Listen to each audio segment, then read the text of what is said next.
अस्सलाम वालेकुम। 6th class कल हमने स्टार्ट किया था ज्योमेट्री वाला चैप्टर, जिसमें हमने डिफरेंट टर्मिनोलॉजीज़ को जो है वो डिस्कस किया था, बेसिक कॉन्सेप्ट्स के बारे में देखा था। आज हम फर्दर उसी लेक्चर को लेके चलेंगे, जिसके अंदर हमने देखना है कुछ डेफिनेशंस को ज्योमेट्री से रिलेटेड जो हैं, कुछ टर्म्स हैं जो आपको क्लियर होनी चाहिए। तो इसको हम स्टार्ट करते हैं अपने आज के लेक्चर को। तो आपने इस लेक्चर को ध्यान से सुनना है, लर्न करना है और इसको अपनी नीट कॉपी के ऊपर जो है वो नोट डाउन भी लाजमी करना है। स्टार्ट लेते हैं। नंबर 1 हमारे पास है पॉइंट, कि पॉइंट किसे कहते हैं। डेफिनेशन सामने लिखी हुई हैं, डायग्राम्स आपको नज़र आ रही हैं, लेफ़्ट साइड पे पिक्चर्स हैं जो कि शो करेंगी आपको पॉइंट क्या है और डिफरेंट जो हम डेफिनेशन वगैरह जो इसमें लेक्चर में डिस्कस करेंगे। और राइट साइड पे आपके पास डेफिनेशंस हैं। तो पॉइंट को सबसे पहले हम देख लेते हैं। A point is an exact location in space और अ फ्लैट सरफेस। पॉइंट क्या होता है, किसी भी स्पेस या फ्लैट सरफेस के अंदर जो एग्जैक्ट लोकेशन होती है उसे हम पॉइंट का नाम दे देते हैं ज्योमेट्री के अंदर। सेकंड नंबर पे हमारे पास आ जाता है लाइन किसे कहते हैं।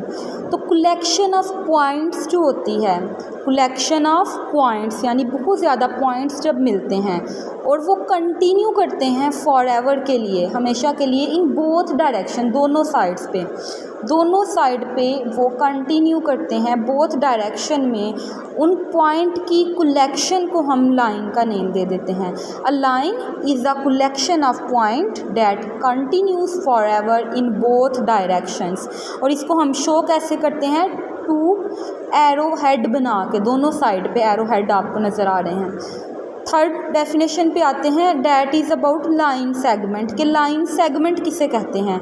Line segment is a part of line with 2 and points. Line segment किसी भी लाइन का पार्ट हो सकता है जिसके 2 एंड पॉइंट्स होते हैं, और लाइन सेगमेंट को हम 2 डॉट्स लगा के दोनों साइड पे शो करते हैं। नेक्स्ट है हमारे पास रे किसे कहते हैं। अ रे स्टार्ट्स फ्रॉम एंड पॉइंट, एक जो रे है वो एक एंड पॉइंट से स्टार्ट होती है और एक्सटेंड करती है इन वन डायरेक्शन, एक ही डायरेक्शन में फॉर एवर। ठीक है, एक डायरेक्शन से स्टार्ट होगी और दूसरी तरफ जो है वो बढ़ेगी, और जहाँ से वो स्टार्ट हो रही होगी उसे हम पॉइंट से जो है वो स्टार्ट करेंगे, और उसका जहाँ पे वो प्रोसीड कर रही होगी, एक्सटेंड कर रही होगी, बढ़ रही होगी, उसको हम एरो हेड लगा के शो करेंगे। नेक्स्ट है हमारे पास फिफ्थ वाली, इसके अंदर हम देखेंगे एंगल किसे कहते हैं। An angle is formed when 2 rays share an point. Angle क्या है, एक हमारे पास जब 2 रेज आपस में अपने एंड पॉइंट को शेयर करती हैं, और उनका एंड पॉइंट क्या होता है, जहाँ पे डॉट लगा होता है। तो जब 2 रेज अपने एंड पॉइंट को शेयर करती हैं तो वो एक राइट एंगल बना देती हैं, जिसे हम 90 का एंगल भी कहते हैं। नेक्स्ट हमारे पास है इंटरसेक्टिंग लाइंस क्या होती हैं। Intersecting lines are lines that pass through the same point. 2 lines जो आपस में एक ही पॉइंट पे एक दूसरे को कट करके गुजरती हैं उन्हें आप कहते हैं इंटरसेक्टिंग लाइंस हैं। नेक्स्ट है हमारे पास परपेंडिकुलर लाइंस क्या होती हैं। Perpendicular lines are lines that intersect at right angles.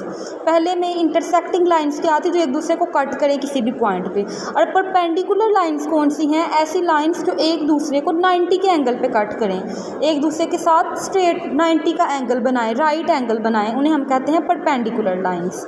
Next हमारी लास्ट जो डेफिनेशन है, डैट इज़ पैरेलल लाइंस, कि पैरेलल लाइंस किसे कहते हैं। पैरेलल लाइंस ऐसी लाइंस होती हैं जो किसी भी पॉइंट में आपस में कट नहीं करती, इंटरसेक्ट नहीं करती, मीट नहीं करती, मिलती नहीं हैं, एक दूसरे के ऑपोजिट, मतलब कि एक दूसरे की बिल्कुल जो है वो पैरेलल मूव कर रही होती हैं, टच नहीं करेंगी किसी भी पॉइंट पे, उन्हें हम कहेंगे पैरेलल लाइंस हैं। सो ये हमारी आज की कुछ डेफिनेशंस थी, जिसमें हमने डिस्कस किया पॉइंट क्या है, लाइन किसे कहते हैं, लाइन सेगमेंट क्या चीज़ है, रे किसे कहते हैं, एंगल कैसे फॉर्म होता है, इंटरसेक्टिंग लाइंस किसे कहते हैं, परपेंडिकुलर लाइंस क्या हैं, पैरेलल लाइंस क्या हैं। सो इन तमाम डेफिनेशंस को आपने अच्छे से समझना है और इनको अपनी नीट कॉपी पे नोट डाउन कर लेना है। अगर आपको किसी भी पॉइंट की समझ नहीं आई, कोई भी पॉइंट क्लियर नहीं है, तो आप पूछ सकते हैं, मैं आपको जो क्लियर कर दूँगी, ठीक है। आप व्हाट्सएप ग्रुप में पूछ सकते हैं। आप अच्छे से इसको जो है वो क्लियर करें अपने कॉन्सेप्ट्स को। जब आप वापस स्कूल आएँ तो आपको ये तमाम जो डेफिनेशंस हैं वो याद हों। ओके।